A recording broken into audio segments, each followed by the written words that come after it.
सभी भाई बहनों को जय मसीह की। आज का पवित्र वचन है मरकुस 4 के बीज बोने वाले का दृष्टांतर। तो इस वीडियो को पूरा ध्यान से ज़रूर सुनना, जो कि बहुत इम्पोर्टेंट ये वचन है। जो प्रभु आप सभी को आशीष दे। आज हम इस वीडियो में बहुत अच्छी बातें बताएंगे इस वचन के द्वारा, तो ध्यान से सुनना। ये वचन प्रभु की ओर से है। अगर आप इसे समझोगे, विश्वास करोगे तो सचमुच आशीष पाओगे। तो आइए हम आगे वचन पढ़ते हैं।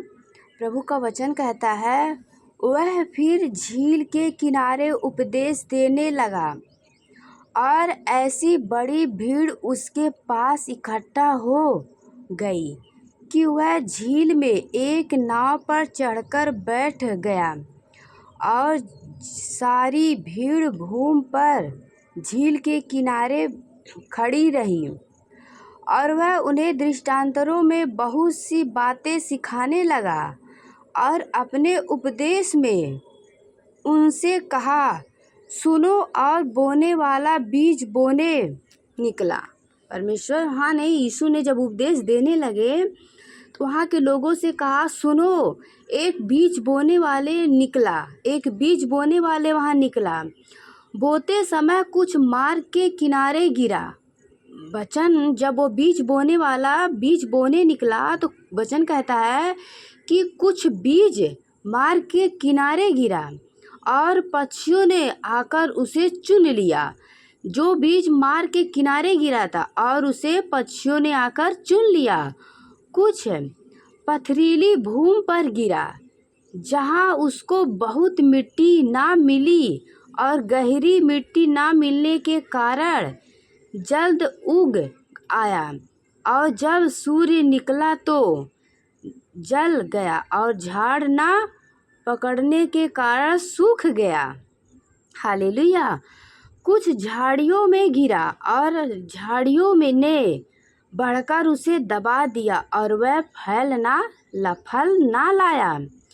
परंतु कुछ अच्छी भूमि पर गिरा और वह उगा और बढ़कर फलवंत हुआ। और कोई तीसरा गुण वचन कहता है कि परंतु कुछ अच्छी भूमि पर गिरा और वह उगा और बढ़कर फलवंत हुआ। और कोई 30 गुणा, कोई 60 गुणा और कोई 100 गुणा फल लाया। तब उसने कहा, जिसके पास सुनने के लिए कान हो वह सुने। आमीन, हालेलुया। तो आइए इसी दृष्टांतर में जो परमेश्वर ने वचन द्वारा समझाया है, इसका अर्थ आगे इसी वचन में बताया गया है। तो आगे प्रभु बताते हैं। आप लोग पूरा वीडियो ध्यान से ज़रूर सुनना। आगे बीज बोने वाले के बारे में पूरा वचन समझाएंगे प्रभु। पूरा वीडियो को आप लोग देखते रहिए, हर एक वचन समझ में आ जाएगा। वचन कहता है आगे, जब वह अकेला रहा गया तो उसके साथियों ने उन 12 समेत उससे इन दृष्टांतों के विषय में पूछा। उसने उनसे कहा, तुमको तो परमेश्वर के राज के भेद की समझ दी गई है, परंतु बाहर वालों के लिए सब बातें दृष्टांतर में होती है, इसीलिए कि वे देखते हुए देखें और उन्हें सुझाई ना पड़े, और सुनते हुए सुने भी और ना समझे, ऐसा ना हो कि वे फिरे और क्षमा किया जाए। आमीन, हालेलुया। तो आगे आइए हम बीज बोने वाले के बारे में इस दृष्टांतर को समझते हैं, जो प्रभु ने आगे अभी बताया है।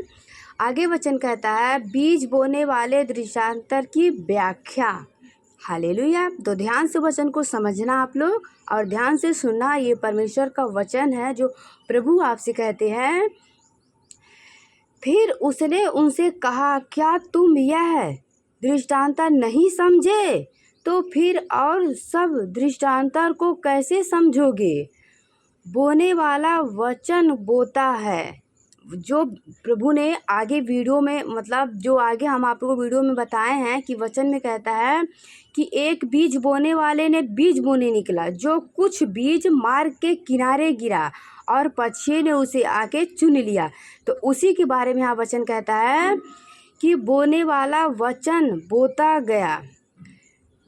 जो मार्ग के किनारे है, जहाँ वचन बोया जाता है, यह वह है कि जब उन्होंने सुना तो शैतान तुरंत आकर वचन को जो उनमें बोया गया था उठा ले जाता है। आमीन, हालेलुया।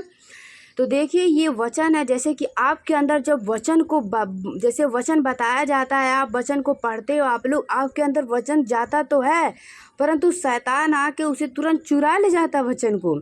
आगे वचन को ध्यान से समझना। वैसे ही जो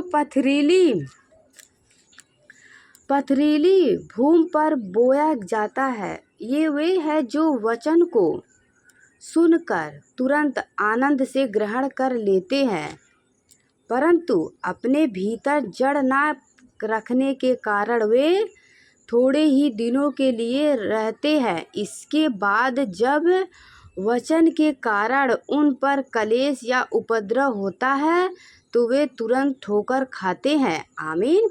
देखिए, आगे वचन कहता है कि जब प्रभु ने आगे वचन में बताया था कि कुछ बीज बोने वाले जब बीज बोया उस झाड़ियों में, तो वचन कहता है झाड़ियों की वजह से दब गया। तो यहाँ वही वचन बताया जाता है, यह कुछ लोग ऐसे होते हैं जिनके जो वचन को सुन के तुरंत आनंदित होते हैं और सही से वचन को समझ के और उसे अपने अंदर ना रखने की वजह से जब उन पे कलेश या उपद्रव होता है तो ठोकर खा के गिर जाते हैं, क्योंकि वे वचन को अपने अंदर नहीं सही से रख पाते हैं और सुन के आनंदित होकर तुरंत वे वचन को कुछ दिन तो रखते हैं परंतु फिर भूल जाते हैं, इसलिए उन्हें ठोकर खाना पड़ता है।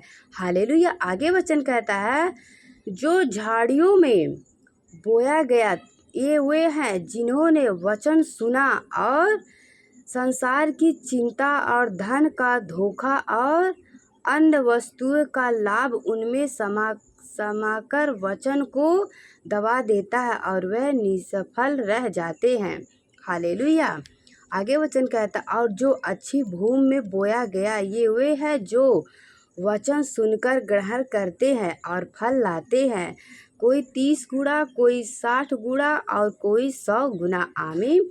तो बिल्कुल आप लोग बिल्कुल ऐसे ही बनिए, ये वचन को सुन के अच्छा फल लाइए, जैसे यहाँ वचन। इसीलिए जब आप लोग वचन को सुनो तो उसे अपने अंदर रख लीजिए, वचन को, उसे भूलिए नहीं, वचन को याद रखिए और वचन को जैसे वचन में लिखा गया उसका पालन करिए तो आपको आशीष मिलेगा। क्योंकि वचन में भी कहता है, जो कोई मेरा वचन सुनता है और उसे मानता है, मेरे पिता से जो कुछ आप मांगोगे सब मिले। अगर परमेश्वर का वचन आपके अंदर है, आप उसकी आज्ञा को मानते हो तो आपको आशीष मिलेगा, कभी कोई तकलीफ या संकट नहीं आएगी।